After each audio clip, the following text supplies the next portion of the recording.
Bismillah. Assalamualaikum warahmatullahi wabarakatuh. Innal hamdalillah nahmaduhu wa nasta'inuhu wa nastaghfiruh wa na'udzu billahi min shururi anfusina wa sayyiati a'malina. May yahdihillahu fala mudilla lahu wa may yudlil fala hadiya lahu. Wa asyhadu an la ilaha illallah wahdahu la syarika lah. Wa asyhadu anna Muhammadan abduhu wa rasuluh. Sallallahu alaihi wa alihi wa sahbihi wa sallama tasliman katsira. Qala Allah Ta'ala fil Qur'anil Karim: Ya ayyuhalladzina amanu taqullaha haqqa tuqatih wa la tamutunna illa wa antum muslimun. Amma ba'd, fa inna asdaqal hadithi kitabullah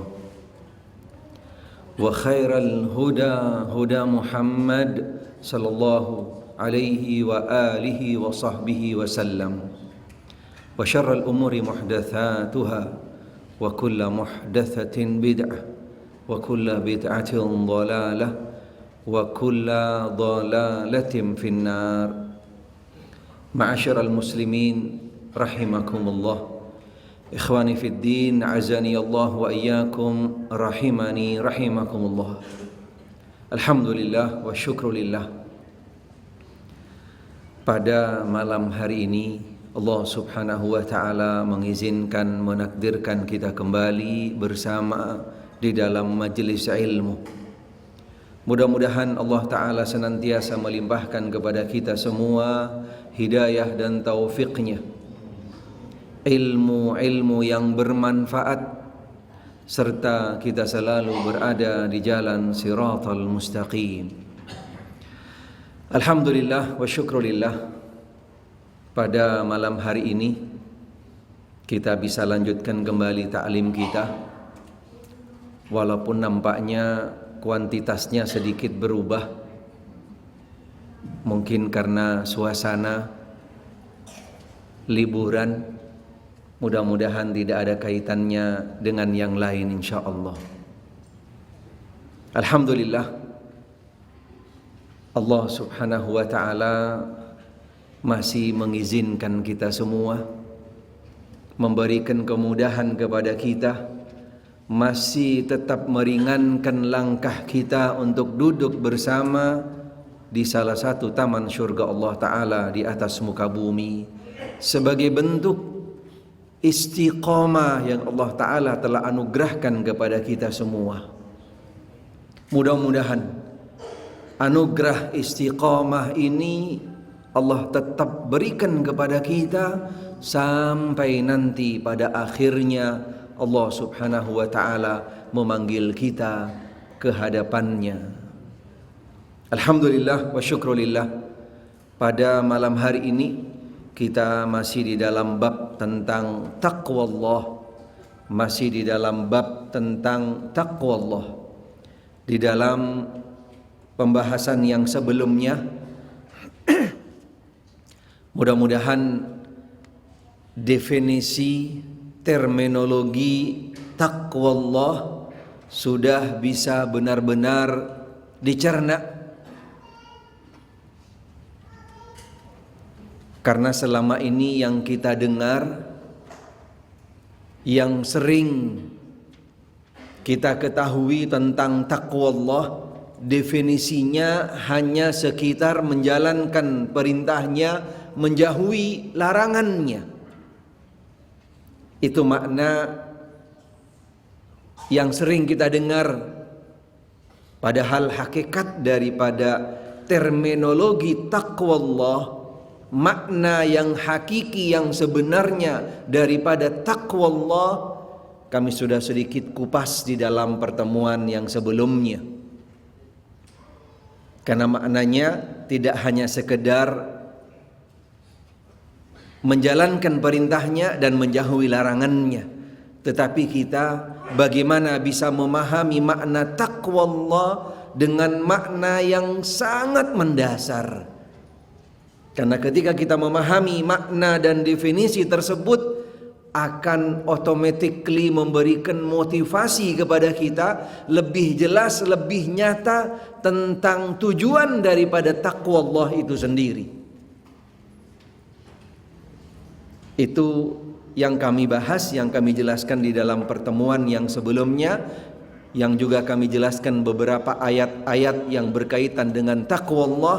Bahkan kami sudah jelaskan hadis yang pertama atau hadis yang berkaitan dengan taqwa Allah, yaitu salah satu doa Rasulullah sallallahu alaihi wa alihi wa sahbihi wasallam, Allahumma inni as'alukal huda wat tuqa wal afafa wal ghina.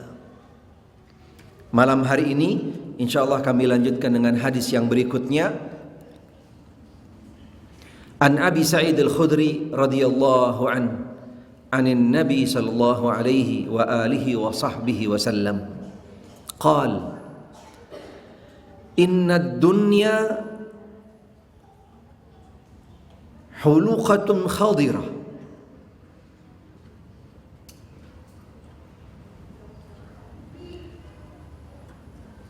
Di sini maknanya atau kalimatnya mungkin salah cetak, ditulisnya sebenarnya innad dunya. Mungkin ada yang punya bukunya atau mungkin ada yang pegang sama dalam kitab yang seperti ini walaupun terjemahannya. Yang benar adalah innad dunya hulwatun khadirah. Jadi bukan pakai qaf tapi pakai waw. Wa innallaha mustakhlifukum fiha fayanzur kaifa ta'malun fattaqud dunya wattaqun nisa fa inna awwala fitnatin bani Israil kanat fin nisa aw kama qala alaihi salatu wassalam, rawahu Muslim. Hadis yang berikutnya yang berkaitan dengan taqwa Allah dari sahabat Abi Sa'id Al-Khudri radhiyallahu anhu, mudah-mudahan Allah meridhoinya. Dari Nabi sallallahu alaihi wa alihi wa sahbihi wasallam, beliau bersabda, sesungguhnya dunia itu adalah manis dan hijau. Manis dan hijau. Ini real sekali. Real sekali. Wa innallaha, sesungguhnya Allah subhanahu wa ta'ala menjadikan atau di dalam dunia atau di dunia ada generasi-generasi yang berkelanjutan. Kemudian hendaknya kamu sekalian fayandur, apa yang sudah kamu perbuat di dunia, apa yang sudah kamu isi ketika di dunia. Kemudian Nabi mengatakan fattaqud dunya. Fattaqud dunya, kalimatnya sama dengan taqwa Allah. Tapi bukan artinya fattaqud dunya, takutlah sama dunia, bukan. Maknanya adalah hati-hati, waspada, kendalikan tentang dunia. Yang kedua, wattaqun nisa, dan juga harus waspada, hati-hati tentang salah satu yang ada di dunia, yaitu wanita. Hadis ini sahih, diriwayatkan oleh Imam Muslim. Ini makna secara global daripada hadis ini. Selain nanti ada beberapa makna-makna yang lain yang ingin kami sampaikan, serta juga intisari, hikmah, pelajaran yang bisa kita ambil daripada hadis ini yang berkaitan dengan tema besarnya, yaitu taqwallahi azza wa jalla. Makna ad-dunya hulwatun khadirah. Definisi arti daripada dunia itu hulwah. Hulwah dari kata hilu. Hilu itu artinya manis. Permen dalam bahasa Arabnya bisa dikatakan halawah, halawiyat katanya. Kemudian yang kedua, udah manis, khadirah, hijau. Tashbih atau tushabbih fil mail ilaiha al-fakiha al-hulwa fi madaqiha al-khadira fi launiha. Nabi sallallahu alaihi wa alihi wa sahbihi wasallam dari sekian banyak hadis-hadisnya, beliau selalu memberikan yang namanya tashbih, penyerupaan. Salah satunya di sini beliau memberikan tashbih dunia,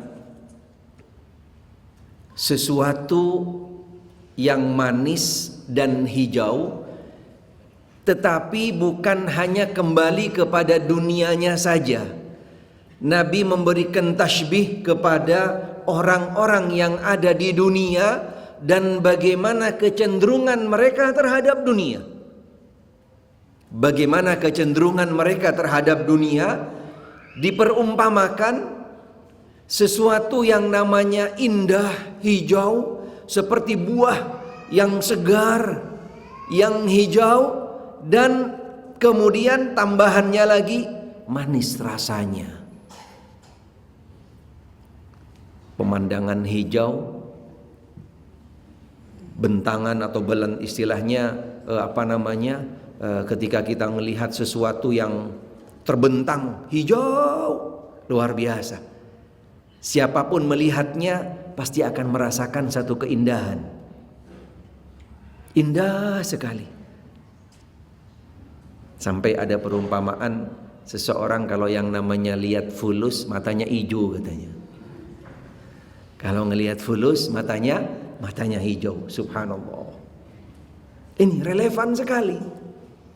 Dan ini kembali kepada yang namanya fitrahnya manusia. Gak ada manusia yang gak suka sama fulus. Ada gak? Ada manusia yang gak suka sama fulus. Subhanallah. Ada yang sholat ruku, recehannya jatuh, subhanallah, yang sebelahnya noleh. Bayangin, subhanallah, lagi sholat. Walaupun ini bukan berarti dia cinta dunia, tidak. Cuman refleksi satu spontanitas yang namanya manusia. Allah sudah berikan stempel cinta kepada dunia. Zuyyina linnas di dalam Al-Quranul Karim dengan jelas. Nggak ada manusia yang namanya nggak cinta sama fulus, nggak ada. Tetapi bukan berarti kita salah ketika cinta dunia, suka dunia, mencari dunia, mengumpulkan dunia, tidak salah. Selama kita bisa mengendalikannya, bisa mengaturnya, bisa meletakkannya, dan juga bisa selektif di dalam mencari sumbernya. Karena agama Islam tidak kontradiksi dengan yang namanya kaya. Islam tidak menutup yang namanya pintu-pintu orang untuk menjadi aghnia, al-athriya. Para sahabat banyak yang konglomerat. Para sahabat orang-orang yang kaya luar biasa banyak. Tapi mereka, bagaimana mereka memanage, mengatur hartanya? Paling tidak seperti yang sering kita dengar, mereka meletakkan hartanya di tangannya, bukan di hatinya, di tangannya saja.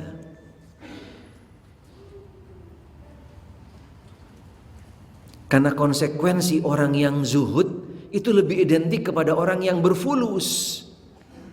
Gimana dia mau zuhud kalau nggak punya apa-apa? Tapi orang yang zuhud juga bukan orang zuhud, bukan. Orang yang tidak zuhud bukan orang yang zuhud, bukan. Karena bisa jadi orang yang zuhud bisa dia zuhud, bisa jadi. Gimana mau zuhud kalau belum zuhud? Gimana mau zuhud kalau dia tidak punya harta? Karena salah satu definisi daripada yang namanya zuhud, dia itu bisa meletakkan dunia tadi hanya di tangannya, bukan di hatinya. Karena dunia adalah sesuatu yang punya daya tarik yang luar biasa. Selain indah, selain enak dipandang, dan juga manis rasanya. Manis rasanya, luar biasa. Ini yang memberikan gambaran adalah Rasul yang langsung keluar dari beliau, wa ma yantiqu 'anil hawa in huwa illa wahyu yuha. Yang keluar daripada lisannya Rasulullah sallallahu alaihi wa alihi wa sahbihi wasallam, yaitu setingkat dengan wahyu yang datang dari Allah Subhanahu wa taala. Karena ada satu ayat di dalam Al-Quran yang mungkin pernah kami juga jelaskan, sebagian dari kita ada yang mungkin perlu diluruskan di dalam mengaplikasikannya.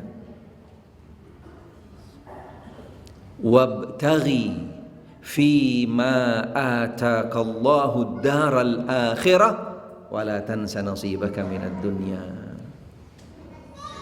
Raihlah, carilah, usahalah semaksimal mungkin, seoptimal mungkin al-akhirah. Kemudian jangan lupa dunia. Jadi jangan sebaliknya. Jangan sebaliknya. Carilah dunia, jangan lupa akhirat. Ini yang salah. Tapi yang diperintahkan oleh Allah, al-qasdul amru minallahi azza wa jal, ibtigha'u al-akhirah. Kemudian Allah mengingatkan, wala tansa nasibaka minad dunya. Bimujarrad isyarah, sekedar isyarat saja, wala tansa nasibaka minad dunya. Jadi yang menjadi target al-hadaf ar-ra'isi, yang menjadi pokok fokus utama seseorang berada di dunia adalah mencari akhirat, bukan mencari dunia. Jangan sampai didefinisikan salah. Yang kedua, Nabi sallallahu alaihi wa alihi wa sahbihi wasallam menjelaskan, wa innallaha mustakhlifukum fiha, ai ja'alakum khalfan yakhlufu ba'dukum ba'dha. Allah Subhanahu wa taala menjadikan kamu sekalian generasi per generasi. Ini juga bukan berarti menjelaskan bahwasanya Allah menjadikan manusia khalifah fil ard, tidak. Ini tidak tepat maknanya kalau dijadikan seperti ini. Tapi karena makna khalifah di sini adalah memberikan generasi-generasi. Di dalam di dunia Allah Subhanahu wa taala menjadikan generasi-generasi sampai seterusnya. Itu maksudnya. Kemudian Nabi mengatakan, dari setiap generasi, bahkan dari setiap individu yang berada di dunia, hendaknya dia fayandur kaifa ta'malun. Dia bisa untuk selektif, cerdas ketika beramal, ketika berada di dunia. Apa yang harus dia lakukan? Bagaimana mendudukkan dirinya selaku hamba Allah yang berada di dalam dunia, di generasi mana saja, bagaimana dia menempatkan dirinya? Apa yang sudah dia perbuat?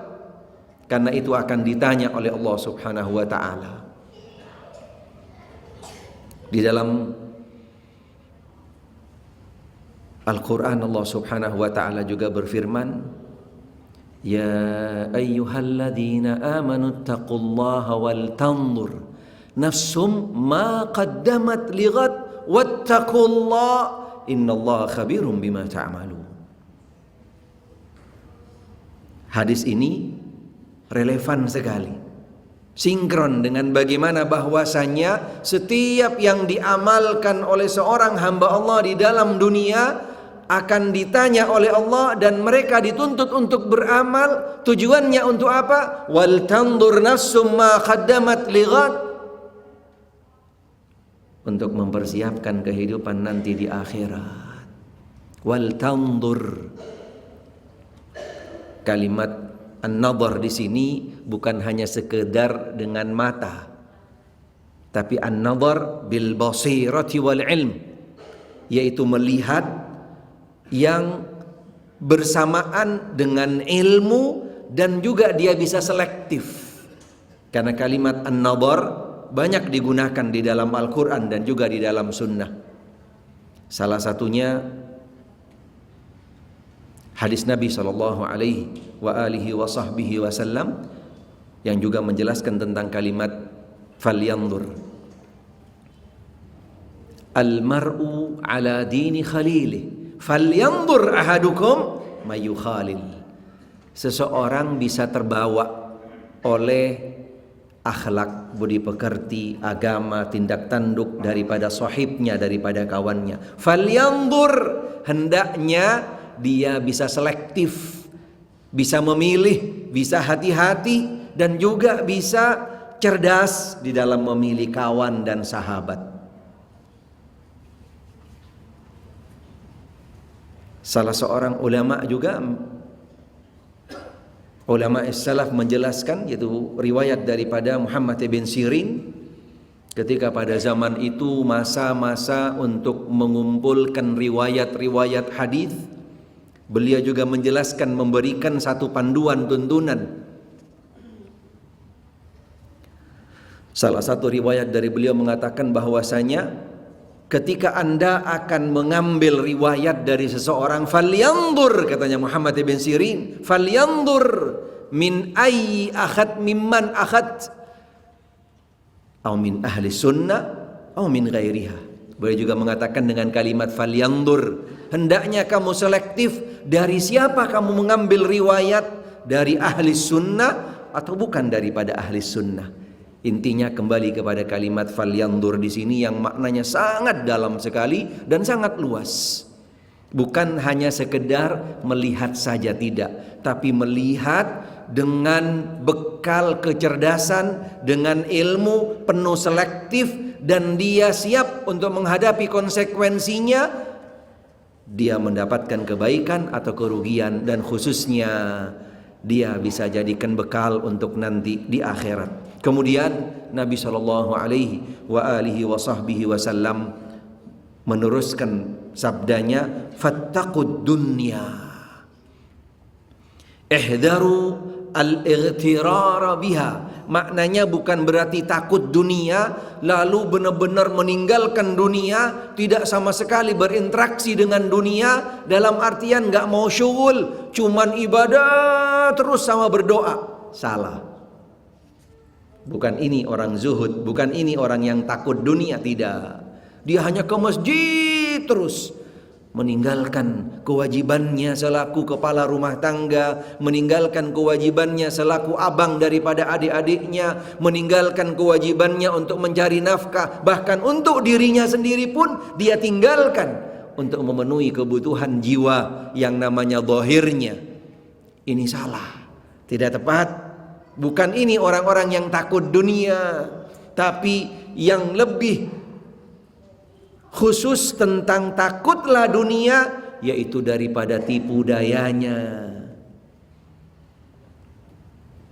dari magnetnya, dari tenggelamnya di dalam dunia. Itu yang perlu ditakuti.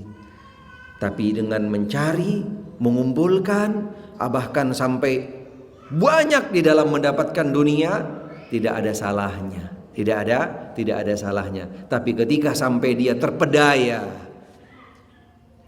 di dunia, naudzubillah min dzalik, itu yang perlu diwaspadai dan itu yang perlu dihindari. Karena ketika kita tidak bisa menempatkan diri kita di dunia, kita akan tenggelam. Kita akan tenggelam, naudzubillah min dzalik. Dan seseorang ketika sudah tenggelam di dunia, Allahu Akbar,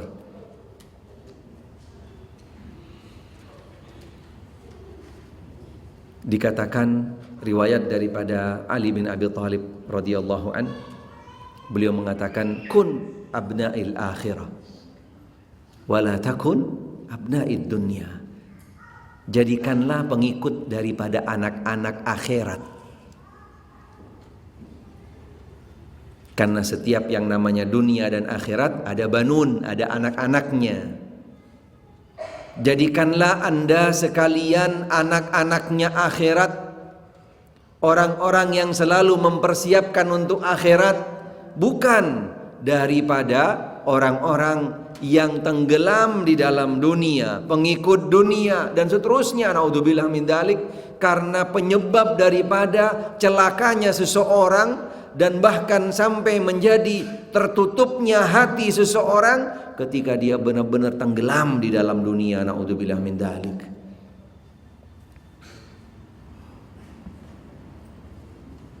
Tapi ketika kita bisa menempatkan dunia itu sendiri, luar biasa. Allahu Akbar.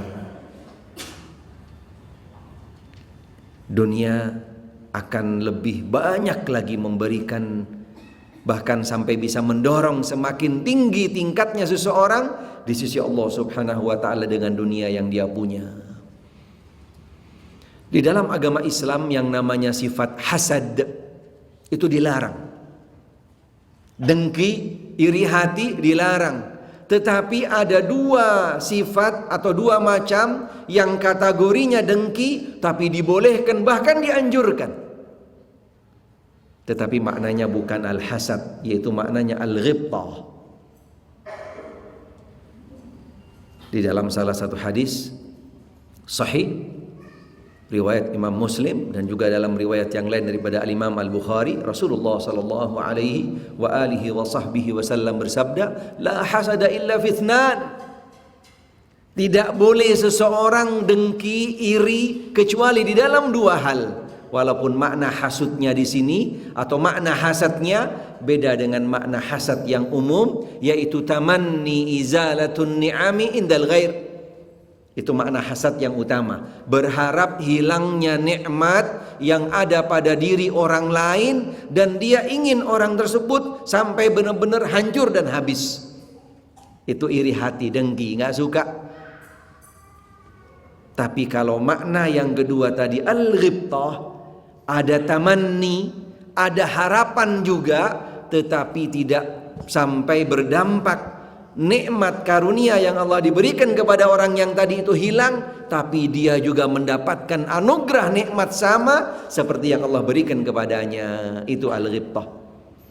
Di dalam dua hal Nabi katakan, yang pertama yaitu orang yang menghafal Al-Quran, diberikan anugerah oleh Allah Ta'ala ketika dia bisa menghafal Al-Quran, kemudian dia membacanya, murajaahnya, mengulanginya siang hari, siang malam dan seterusnya. Yang kedua, orang yang Allah Ta'ala berikan anugerah harta yang banyak sekali, tetapi dia setiap waktu selalu membantu, memudahkan, meringankan dan seterusnya daripada saudara-saudaranya umat Islam. Dia infakkan hartanya di jalan Allah Subhanahu wa ta'ala. Dengan harta yang tadi, dia tidak cuma dia kumpulkan, dia tumpuk, tapi dia persiapkan untuk semakin besar, semakin banyak, dan juga semakin tinggi derajat dia di sisi Allah Subhanahu wa ta'ala. Gak cuma didepositkan, diambil bunganya, na'udzubillah min dzalik. Tidak cuma diinvestasikan, diambil untungnya, tidak, tapi dia ngumpulkan uang dan dia untuk segelakin kemudian dia kembalikan kepada di jalan Allah Subhanahu wa ta'ala. Ini dua hasud, dua sifat yang boleh kita iri kepada dua orang ini, dengan harapan irinya tidak menghilangkan anugerah nikmat tersebut daripada orang yang tadi. Kemudian yang kedua, Nabi mengatakan ihdarun nisa, ihdarul aliftitani bihin. Hati-hati daripada fitnahnya perempuan. Na'udzubillah min dzalik. Na'udzubillah min dzalik. Kemudian Nabi mengingatkan, fa inna awwala fitnati bani Israil, ketahuilah sesungguhnya fitnah yang paling utama yang terjadi di Bani Israel yaitu dari sebab mereka itu terbawa oleh yang namanya godaan perempuan. Naudzubillah min dzalik. Di dalam hadis ini Selain makna yang tadi ada juga fiqhul hadisnya. Ada hikmah pelajaran yang bisa kita ambil yang dijelaskan oleh al-muallif di sini dengan hadis yang tadi. Yang pertama, yanbaghi az-zuhd fid dunya wa 'adamil jarri wara'a hitamiha aw at-ta'alluqi bi awhamiha fa innaha ta'ridu nafsaha 'ala al-'ibad bi halawatiha wa khadratiha wa zinatiha faman ta'allaqa biha ahlakat. Beliau mengatakan hendaknya kita bisa zuhud di dunia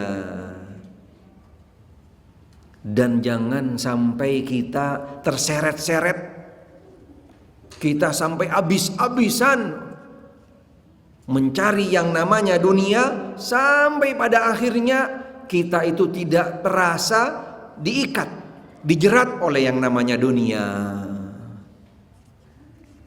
Dijerat dengan yang namanya dunia sehingga orang tadi sudah lalai dan lupa, tenggelam, bahkan sampai dia sudah benar-benar merasakan nikmat dan manisnya dunia yang pada akhirnya bukan menguntungkan, bukan berikan manfaat kepada dia, kebahagiaan kepada dia, malah akan mencelakakan dan merugikan dia dunia akhirat.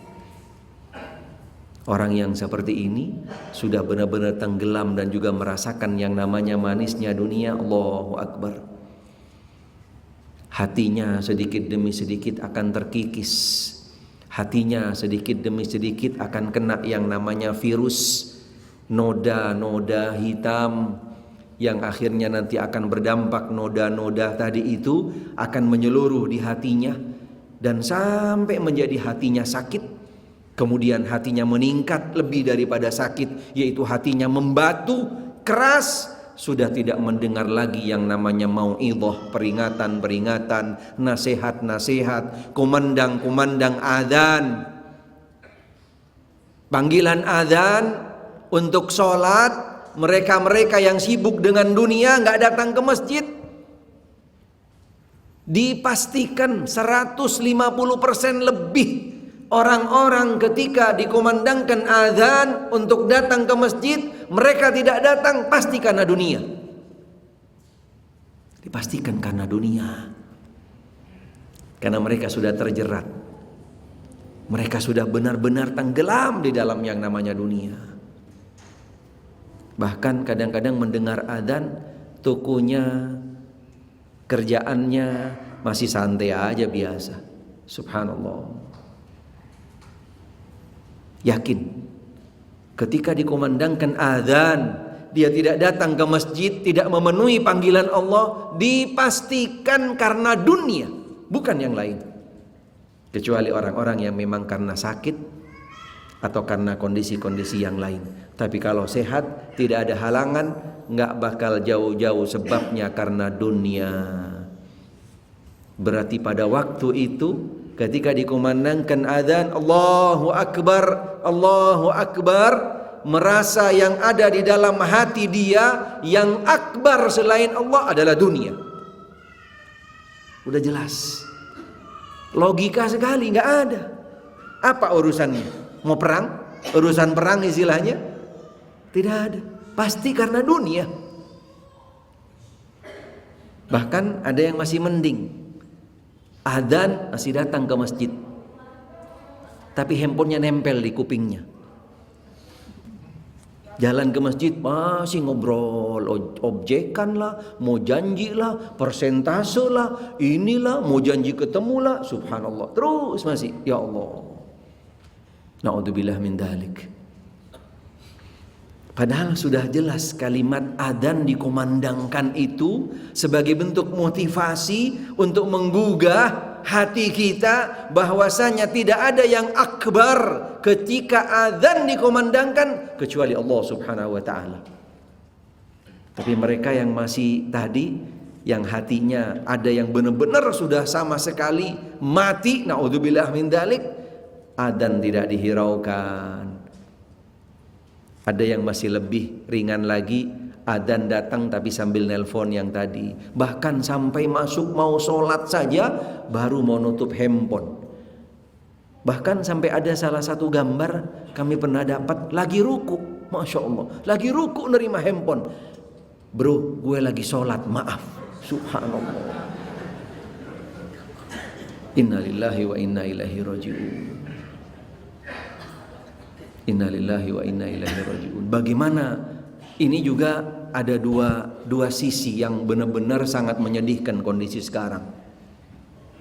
Ada salah seorang ulama menjelaskan bagaimana dulu salafus salih rahimahumullah ketika mereka pegang Al-Quranul Karim. Pegang Al-Quranul Karim, mereka dikatakan a'jab. Beliau mengatakan satu yang takjub sekali. Dulu salafus soleh itu benar-benar yang namanya nempel Al-Quran dengan tangannya, sehingga mereka bisa menghatamkan dalam satu malam atau mungkin lebih sedikit dan seterusnya. Sesuatu hal yang sangat-sangat real, nyata. Ketika sekarang kita lihat bagaimana kita nempelnya dengan handphone. Allahu Akbar. Berarti dulu real sekali. Rahimahumullah, para salafus soleh ketika pegang Al-Quran dan gak mau berhenti dari baca Al-Quran. Sama seperti sekitar kita sekarang ini, ya Allah, kadang-kadang kalau sudah kena yang namanya hipnotisnya handphone, Allahu Akbar. Seperti yang tadi, udah ruku masih terima handphone juga. Innalillahi wa inna ilaihi raji'un. Na'udzubillah min dzalik. Itulah semua termasuk salah satu daripada imbasnya dunia. Imbasnya dunia. Tapi sekali lagi, bukan berarti kita tidak boleh dengan dunia, meninggalkan dunia dan seterusnya, tetapi kembali kepada kitanya. Bagaimana kita mengaturnya, mengkondisikannya, memanagenya, dan ini yang dijelaskan oleh Rasulullah sallallahu alaihi wa alihi wa sahbihi wasallam. Walakin yanbaghi alla yansal nasibahu minha. Cuf, dijelaskan di sini. Jangan sampai kita terjerat, terjerumus, jatuh ke dalam dunia yang sampai mencelakakan, merugikan kita. Jangan lupa. Walakin yanbaghi alla yansa. Hendaknya jangan lupa dengan yang namanya dunia. Kita butuh dunia. Kita perlu yang namanya dunia. Gak mungkin. Karena yang namanya jiwa kita, badan kita juga perlu kebutuhan yang namanya asupan daripada dunia. Gak cukup dengan yang namanya ibadah lalu berdoa kita bisa kenyang, tidak ada. Gak mungkin seseorang yang di masjid terus kemudian berdoa dan datang rezeki di kiri kanan dia, gak ada. Kecuali Maryam di tempat ibadahnya berdoa kepada Allah Subhanahu wa taala, bagaimana Allah bukakan rezeki kepada dia. Anna laki hadza ya Maryam, ketika ditanya oleh Zakaria, huwa min indillah, dari Allah Subhanahu wa taala. Tapi kalau kita sekarang labud, harus kita adanya yang namanya usaha, tetapi jangan sampai salah. Bagaimana kita mendudukkan dunia itu sendiri, dan yang paling penting juga bagaimana kita mencari sumbernya. Karena salah satu daripada tanda-tanda hari kiamat, Nabi sallallahu alaihi wasallam menjelaskan, karena kondisi pada waktu itu dan sekarang kita sudah benar-benar merasakannya, benar-benar yang namanya ekonomi semakin ke depan akan semakin terus menurun. Manusia pada waktu itu dikatakan oleh Rasul sallallahu alaihi wasallam, karena desakan dan juga karena kebutuhan dan yang lainnya, mereka kadang-kadang tidak selektif di dalam mencari sumber hartanya. Jangankan yang syubhat, yang haram juga diembat. Innalillahi wa inna ilaihi raji'un. Ini tanda-tanda hari kiamat. Min alamatis sa'ah. Mereka sudah tidak selektif lagi dari mana yang namanya datangnya fulus, yang sekarang benar-benar sangat merajalela di mana-mana. Kita perlu waspadai, dan ini juga akan bisa berdampak celaka buat kita. Yang namanya rentenir, yang namanya dana tunai cepat, leasing, Masya Allah, di mana-mana. Harus waspada, harus hati-hati. Semuanya ini udah jelas-jelas riba di dalamnya. Jelas-jelas riba. Sudah nggak ada istilahnya nego-nego lagi. Udah dipastikan riba di dalamnya. Bahkan mungkin sampai yang namanya pegadaian-pegadaian yang ada di jalan pun juga sudah mulai terkontaminasi atau bahkan juga termasuk salah satu daripada transaksi riba. Na'udzubillah min dalik.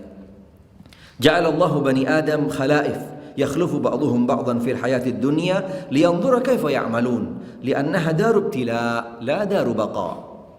Wadar mamar ilal mustaqar fatazawwadu mimma marrikum ila maqarrikum. Kemudian hikmah pelajaran yang lain yang bisa diambil daripada hadis ini, Allah Subhanahu wa taala memberikan yang namanya Bani Adam, yaitu dan keturunannya generasi per generasi. Hendaknya setiap daripada Bani Adam untuk bisa selektif tadi, falyandur, bagaimana dia bisa beramal, bagaimana dia berinteraksi dengan dunia, bagaimana dia mempersiapkan bekal, bagaimana dia beramal untuk kebahagiaan dia nanti di akhirat. Dan jadikan dunia itu, jangan jadikan dunia itu adalah segalanya dan tujuan akhir daripada kehidupannya. Karena dunia hanya sekedar transit, dunia sekedar jalan lewat, karena dunia hanya sekedar yang namanya seseorang sedang berteduh. Salah satu hadis yang pernah kami juga sampaikan, Rasulullah sallallahu alaihi wasallam bersabda ketika pegang pundaknya Abdullah bin Abbas, kun fid dunya ka'annaka gharib. Kun fid dunya ka'annaka gharib. Jadilah kamu ketika di dunia itu seperti orang musafir. Berarti yang namanya musafir, yang pertama, dunia bukan tujuan akhir. Dan yang kedua, siap-siap untuk mendapatkan panggilan. Siap-siap selalu untuk mendapatkan yang namanya panggilan. Karena kita tidak tahu kapan nomor panggilan kita akan dipanggil oleh Allah Subhanahu wa taala. Kemudian dalam riwayat yang tadi, kun fid dunya ka'annaka gharib wa 'udda nafsaka min ahlil kubur. Dan siap-siap Anda semua ini sudah masuk di dalam nomor antrian untuk menuju kepada alam kubur. Ada yang tahu nomor antriannya? Tidak ada satupun dari kita yang tahu nomor antrian. Tapi Nabi sudah mengatakan, wa'udda nafsak, siap-siap dan jangan lupa Anda sudah punya nomor antrian. Semakin berputar hari, waktu, pekan, bulan, tahun, subhanallah, semakin dekat mengantarkan kita kepada nomor antrian. Wa'udda nafsaka min ahlil kubur. Selain kita juga tidak tahu nomor antrian kita juga nggak tahu bakal di mana berakhir. Kemudian yang ketiga, bagaimana cara berakhirnya?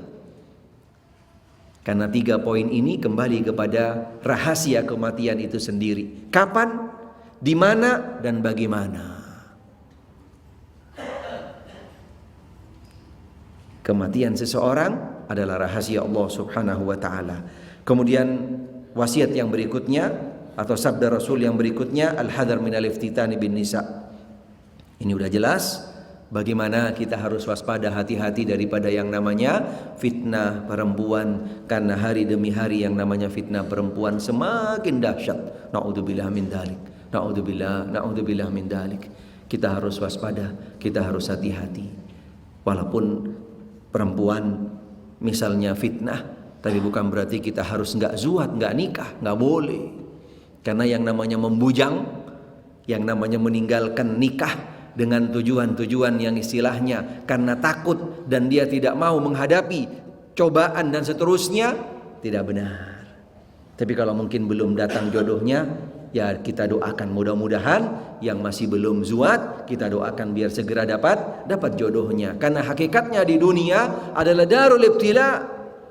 Dunia adalah tempat cobaan, ujian. Kagak ada yang namanya manusia tidak pernah tidak mendapatkan yang namanya cobaan dan ujian. Gak ada, tidak ada. Sekalipun orang-orang yang bertakwa, sekalipun orang-orang yang tingkat tinggi ketakwaannya, kesolehannya, pasti akan dicoba oleh Allah. Tetapi setiap orang-orang yang dicoba, Allah akan berikan kemudahan jalan keluar bagi orang-orang yang bertakwa. Jadi harus bisa mendudukkan antara takwa dan juga antara orang-orang yang mendapatkan cobaan. Karena Rasul sendiri sallallahu alaihi wasallam juga mendapatkan yang namanya cobaan dan ujian. Kemudian yang berikutnya daripada pelajaran yang bisa diambil daripada hadis ini, al-itti'ad wa akhdul ibrah min al-umamis sabiqah fa imma hasala li bani Israil yahsul li ghairihim idza ta'atu asbabah. Nabi tadi mengatakan sebab utama yang pokok yang inti hancurnya celakanya orang-orang Bani Israel, salah satunya tapi yang paling utama karena perempuan. Karena perempuan. Dan jangan lupa, sebab ini bukan hanya khusus daripada Bani Israel, tidak. Nabi mengatakan ini sebagai bentuk peringatan buat kita, ibrah, pelajaran buat kita, agar kita juga bisa waspada, bisa hati-hati, bisa mengambil pelajaran. Seketika kita masuk di dalam pintu-pintu pemicu daripada kecelakaan bagi kita, kita pun bisa juga akan masuk di dalamnya.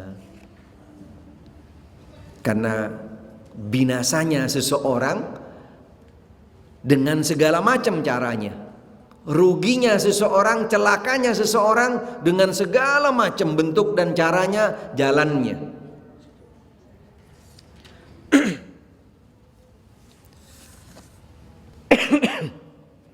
Salah satunya tadi Nabi mengatakan karena perempuan, karena perempuan.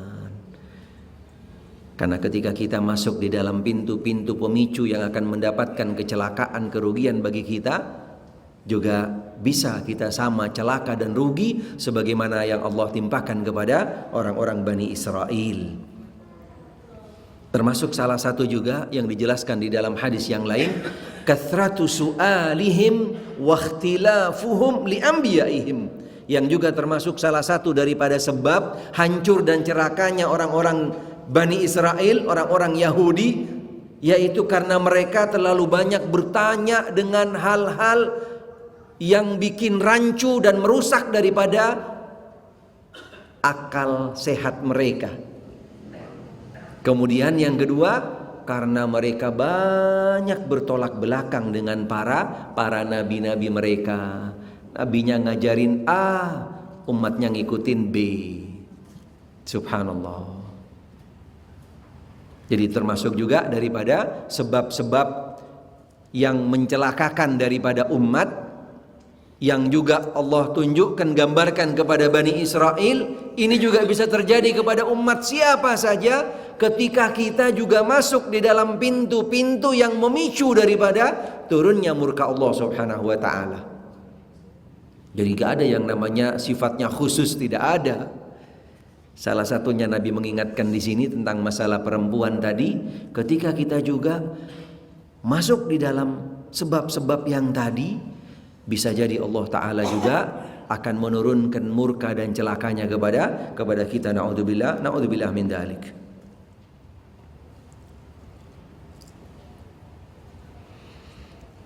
Kemudian kita lanjutkan nanti dengan hadis yang berikutnya setelah adzan, karena mungkin 1 menit lagi sudah mau adzan. 1 menit lagi adzan, nanti setelah adzan kita lanjutkan, termasuk nanti ada beberapa pertanyaan yang sudah masuk di sini. Baik, insyaallah ba'dal adzan nuwasil insyaallah. Ba'dal adzan nuwasil insyaallah.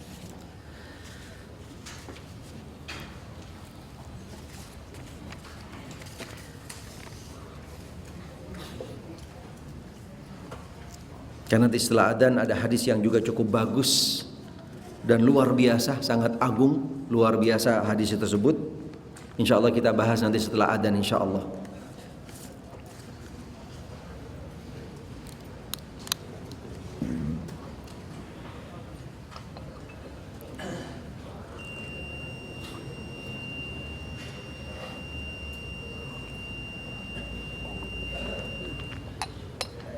Allah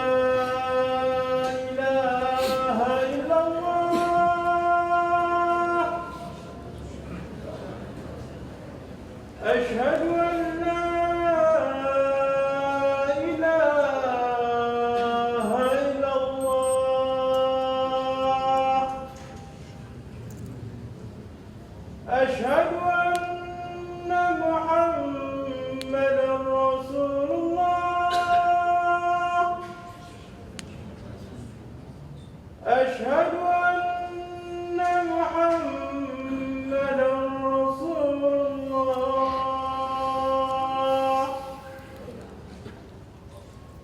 حي على الصلاة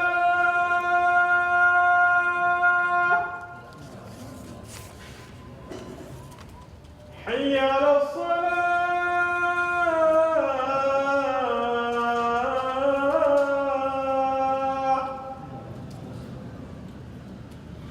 حي على الفلاح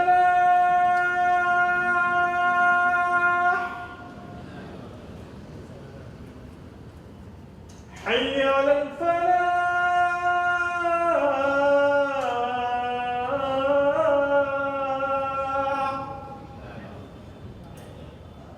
الله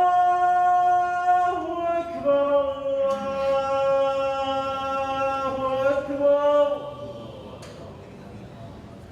لا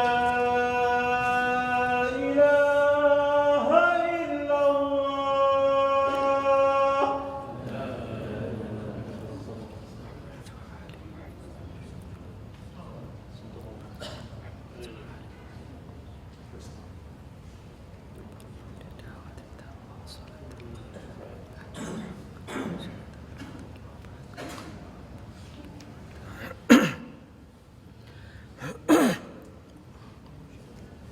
Baik, bismillah, kita lanjutkan hadis yang berikutnya. An Abi Umamah Sudai ibn Ajlan al-Bahili radhiyallahu an qala Sami'tu Rasulullah sallallahu alaihi wa alihi wa sahbihi wa sallam yakhutub fi hajjatil wada' faqala ittaqullaha wa sallu khamsakum wa sumu syahrakum wa addu zakata amwalikum wa ati'u umara'akum tadkhulu jannata rabbikum. Rawahu Tirmidzi wa qala hadithun hasanun sahih. Hadis yang kedua, dan ini hadis yang terakhir di dalam bab tentang taqwa Allah, dari sahabat Abi Umamah. Mudah-mudahan Allah subhanahu wa ta'ala meridhoinya. Beliau berkata, aku mendengar Rasulullah sallallahu alaihi wa alihi wa sahbihi wasallam berkhutbah, berpidato ketika di Haji Wada. Beliau bersabda, ittaqullah, bertakwalah kamu sekalian kepada Allah, wa sallu khamsakum, salat yang 5 waktu. Kemudian wasumu syahrakum, dan puasa bulan Ramadan. Wa addu zakata amwalikum, bayar zakat harta. Jangan lupa yang punya harta dengan kategori sudah memenuhi syaratnya, jangan sampai terlewatkan zakatnya. Wa ati'u umara'akum, taat tunduk patuh kepada amirnya, kepada pemimpinnya. Tadkhulu jannata rabbikum, sebagai sebab perantara seseorang akan masuk ke dalam syurga Allah subhanahu wa ta'ala. Di dalam hadis ini tentunya cukup luas pembahasannya, karena kalau kita bahas satu persatu tentunya cukup panjang, tapi kami akan tekankan di dalam poin-poin yang sangat berkaitan dengan bab tentang taqwa Allah, berkaitan dengan bab taqwa Allah. Hadis ini sahih, bahkan disahihkan oleh Al-Imam Adz-Dzahabi sesuai dengan syarat daripada Muslim. Di dalam hadis ini ada ungkapan kalimat tentang hujjatul wada', ay akhir hajjahan Nabi sallallahu alaihi wasallam, wa sumiyat bidzalika li'annahu wada'an nasa fiha. Dinamakan haji wada' karena ketika itu Nabi menyampaikan wasiat-wasiatnya sekaligus beliau pamitan kepada umat. Sekaligus beliau pamitan dengan tugasnya, dengan risalahnya, dengan agamanya yang datang dari Allah Ta'ala. Beliau semuanya sudah sampaikan, tidak ada sedikit pun yang terlewatkan. Ma baqiya alayya syai'un Nabi mengatakan, tidak ada yang tertinggal, udah nggak ada sisanya. Semua sudah aku sampaikan kepada kamu sekalian, yang mengantarkan kamu ke surga dan menyelamatkan kamu daripada api neraka. Ini termasuk salah satu wasiat dan juga bentuk pamitannya Rasul di akhir-akhir hayat beliau. Di akhir hayat beliau, karena setelah Hajatul Wada ini bulan Rabiul Awal beliau meninggal. Bulan Rabiul Awal beliau meninggal. Berapa bulan lagi setelahnya? Kurang lebih sekitar 3 bulan lah. Setelah Hajatul Wada. Jadi dikatakan Hajatul Wada karena haji waktu itu yang Nabi lakukan sekaligus beliau pamitan kepada umat pada waktu itu. Yang beliau katakan pada waktu itu di salah satu bukit di Arafah, yang sekarang bukit itu menjadi salah satu bukit yang sangat sakral, dikeramatkan oleh jamaah. Waduh, kayaknya hampir-hampir ada pernah jamaah yang gak sampai ke Arafah dan juga tidak sampai naik ke Jabal Rahmah. Kayaknya umrohnya, hajinya gak sempurna. Luar biasa. Banyak beberapa fenomena-fenomena yang perlu diluruskan tentang yang namanya Jabal Rahmah. Karena Jabal Rahmah sendiri namanya baru, gak ada di zaman Nabi dinamakan Jabal Rahmah. Yang paling populer dikatakan sebagai tempat ketemunya Adam dan Hawa. Masya Allah, kata siapa? Subhanallah. Benar-benar bikin heran banget gitu kan. Ya Allah, ketemunya Adam dan Hawa katanya di sana. Innalillahi wa inna ilaihi raji'un. Sampai dijadikan bukit tersebut adalah bukit kasih sayang. Allah.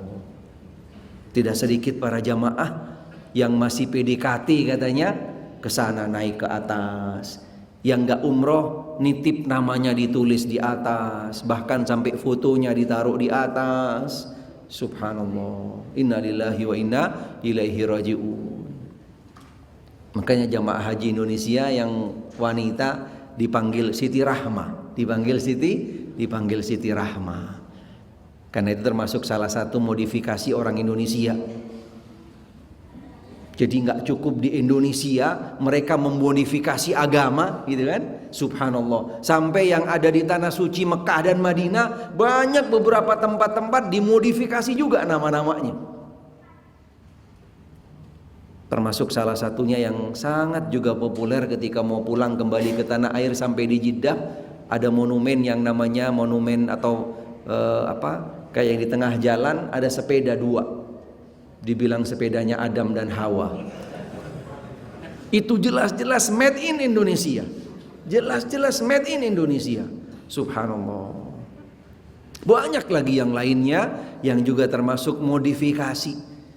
Kayaknya orang Islam Indonesia suka modif gitu ya. Ya Allah. Apalagi kalau sudah yang namanya urusan agama. Ya Allah, macam-macam modifikasinya. Innalillahi wa inna ilaihi raji'un. Walaupun memang dari negara lain pun juga ada banyak yang memodif agama, tapi karena yang kita tahu di Indonesia gitu kan, subhanallah, luar biasa. Apalagi seperti di bulan-bulan sekarang, termasuk salah satu daripada bulan modifikasi, bulan modifikasi. Kemudian makna yang kedua, sallu khamsakum ay as-salawatil khams al-mafruḍah, yaitu tegakkan yang namanya sholat yang wajib yang lima waktu. Kemudian beberapa pelajaran yang bisa kita ambil daripada hadis ini, khususnya yang pertama, ketika Nabi mengajak taqwallah, fattaqullah wa sallu khamsakum. Berarti di sini menunjukkan bagaimana takwa Allah sangat erat sekali, sangat identik dengan yang namanya sholat. Walaupun secara umum Nabi menjelaskan tentang arkanul Islam, karena takwa Allah sangat identik dengan yang namanya arkanul Islam. Jadi aplikasi daripada takwa Allah upaya untuk membangun benteng yang namanya takwa Allah yang paling utama, yang paling sangat benar-benar memberikan satu bobot yang besar terhadap takwa Allah adalah arkanul Islam. Dan dari arkanul Islam yang paling tinggi tentunya setelah syahadatain adalah sholat 5 waktu, as-salawatil mafruḍah. Ini juga termasuk salah satu fenomena yang mungkin perlu sama-sama kita coba renungkan bersama. Sekaligus kita juga bisa berusaha, berupaya untuk memberikan andil,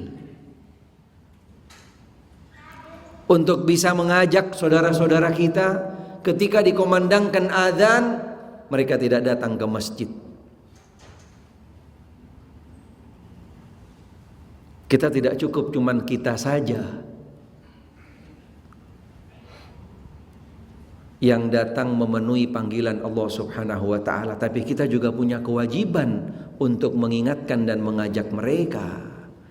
Jangan lupa minimal ngasih salam dan dengan bahasa yang lembut kita sampaikan kepada mereka. Sebagaimana kisah dijelaskan di dalam salah satu hadis qudsi, Allah Subhanahu wa ta'ala ketika memerintahkan kepada malaikat untuk menghancurkan salah satu kaum, salah satu negeri, Allah tahu siapa dan apa yang ada di dalam negeri tersebut. Ketika malaikat itu akan menghancurkan, malaikat tadi kaget. Ternyata ada orang soleh di dalamnya. Ada orang soleh. Malaikat tadi kembali kepada Allah Subhanahu wa ta'ala. Apa saya akan teruskan? Di dalam kampung atau negeri tersebut ada orang soleh. Kemudian Allah mengatakan, dari dia mulailah kamu hancurkan negeri dan kota itu. Subhanallah. Pasti di mana saja kita tinggal, kapan saja kita menuju ke masjid, akan kita jumpain kiri kanan ada saudara-saudara kita yang mungkin tentunya yang muslim, yang mungkin mereka perlu juga kita ajak, minimal kasih salam. Kemudian yang kedua, kita ajak ke surga. Yuk, siapa mau ikut ke surga?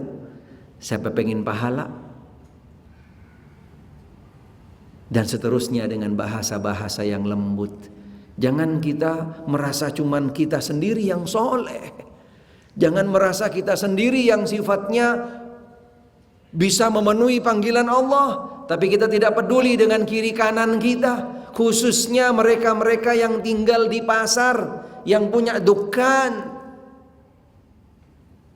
yang sesemuanya sama-sama muslim, cuman dia sendiri nutup tokonya misalnya, dan yang lain dia tinggalkan, tidak peduli dengan yang lain, dia juga akan ditanya oleh Allah Subhanahu wa ta'ala. Minimal kita ngajak, dia mau terima, ahlan wa sahlan. Dia menjawab salam kita sudah luar biasa, apalagi mengajak jawaban kita memenuhi panggilan kita, Allahu Akbar, akan lebih besar pahalanya kepada kita. Kalaupun dia tidak menjawab, kembali kepada dia konsekuensinya. Apalagi tidak mau ikut, dia harus siap menghadapi apa yang Allah Ta'ala berikan kepadanya. Karena khawatir ketika mereka sekali, dua kali tidak memenuhi panggilan Allah untuk sholat berjamaah di masjid, atau mungkin bahkan sampai dia mengakhirkan sholat, pada akhirnya sampai meninggalkan sholat sekali, dua kali, tiga kali, na'udzubillah min dalik. Bisa jadi pada akhirnya dengan tanpa terasa dia akan bisa sampai dikategorikan orang-orang yang keluar daripada agama Islam. Karena sholat menjadi pokok prinsip, menjadi benar-benar tolak ukur. Al-ahdul ladzi bainana wa bainahum as-shalah. Garis pemisah antara kita dengan mereka adalah sholat.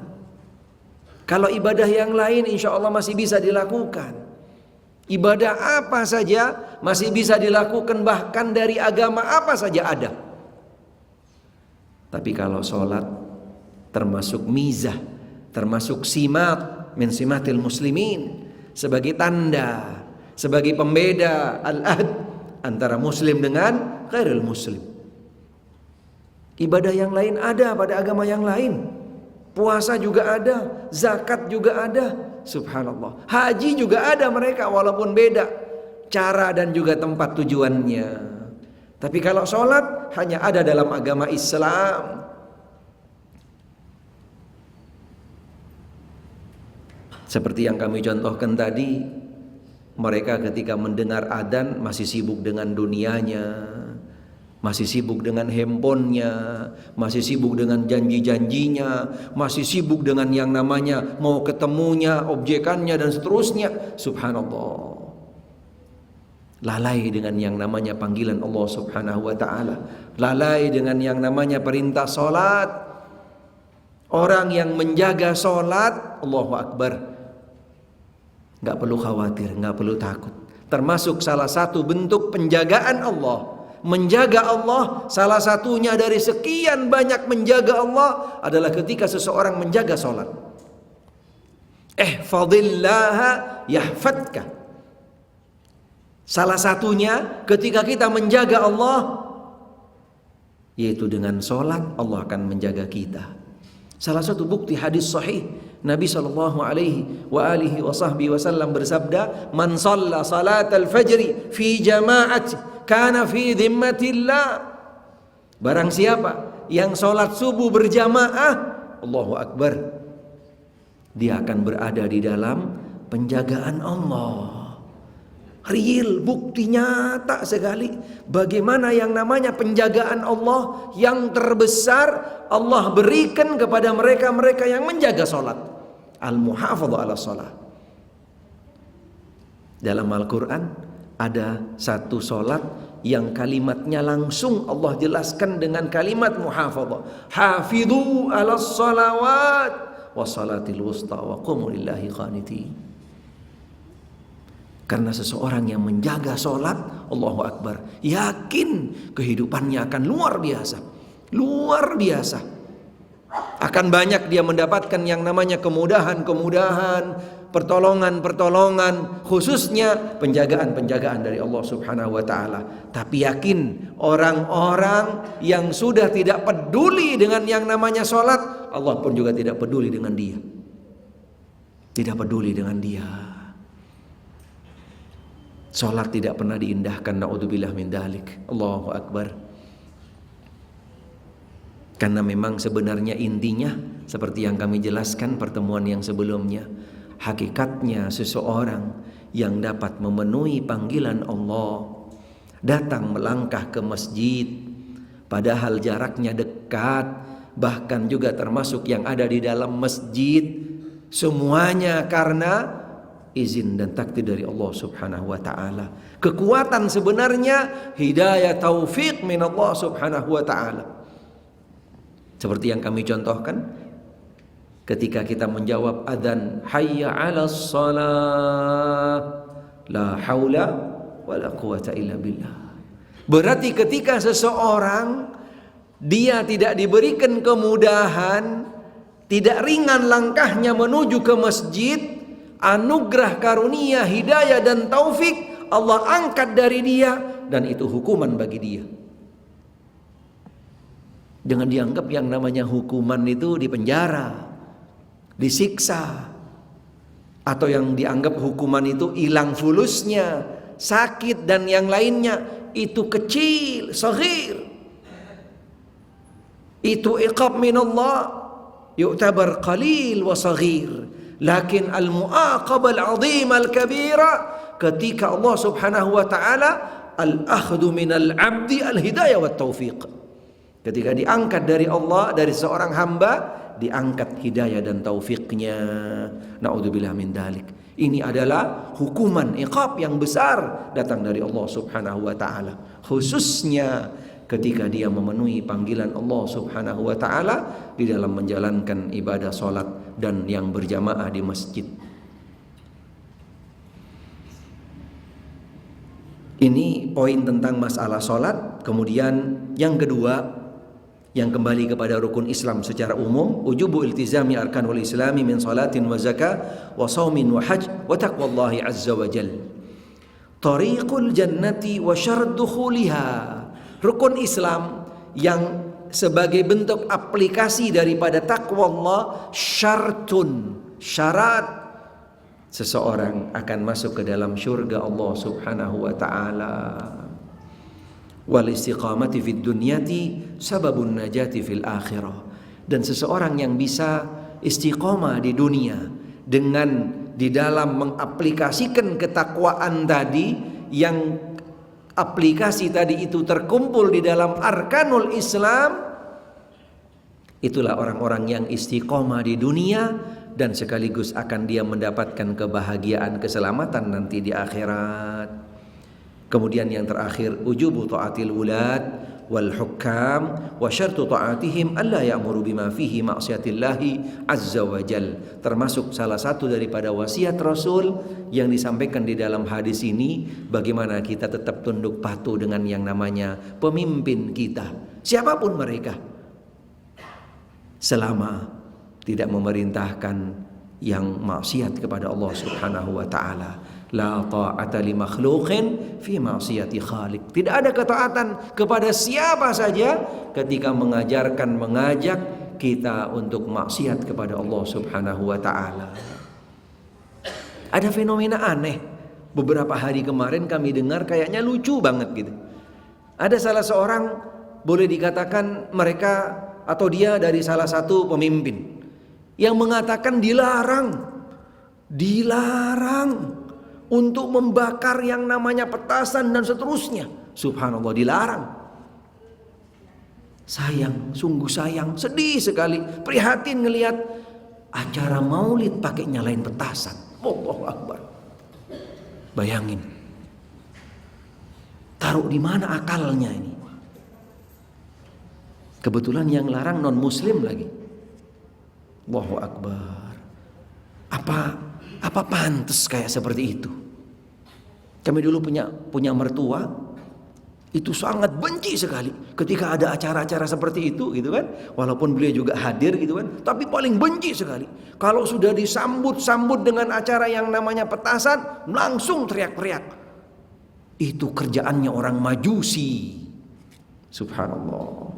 Tapi sekarang dibangga-banggain, Masya Allah, 3 juta, 6 juta, 7 juta anggarannya disiapkan buat petasan. Bayangkan, acaranya cinta Rasul. Sampai ada satu rumor gitu kan, diceritakan, dan itu kami dengar dari mertua juga, katanya cinta Rasul, katanya ngundang Rasul, tapi disambut pakai petasan. Pulang lagi Rasulnya katanya. Subhanallah. Subhanallah, lucu itu kan. Innalillahi wa inna ilaihi rajiun. Itulah ketika sumbernya sudah salah, caranya salah, akan bawa kepada kesesatan. Naudzubillah min dzalik. Ada beberapa pertanyaan yang sudah masuk. Yang pertama, wallahu a'lam, ini memang satu dilema yang dihadapi kita orang muslim, umat Islam, dan juga kita di Indonesia khususnya, tentang yang namanya uang pelicin. Ini pertanyaannya, ini kan salah seorang bertanya tadi tentang uang pelicin, atau bahasa yang lebih konkret, suap lah. Ya Pak? Ada duit orang lancar. Kayaknya pengalaman beliau kayaknya. Wallahu a'lam, intinya memang dilema, terus terang dilema bagi kita. Dilema sekali. Jangankan cuma sekedar surat-surat yang sifatnya urusan kepada urusan dunia.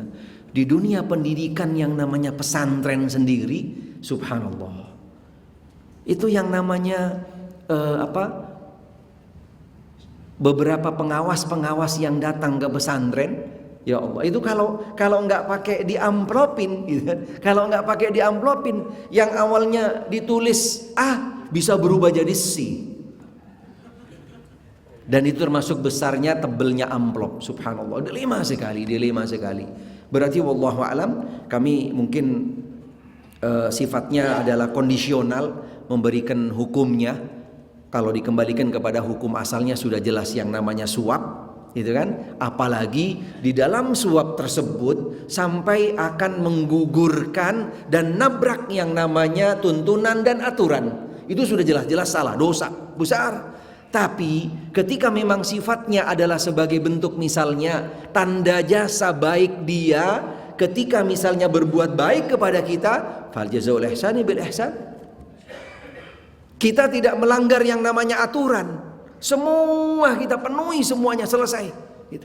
Tetapi seperti yang tadi, cuman jasa baik dia datang ke kita gitu kan, mencatat tanpa kita nganterin ke sono, nih Pak buat pulsa.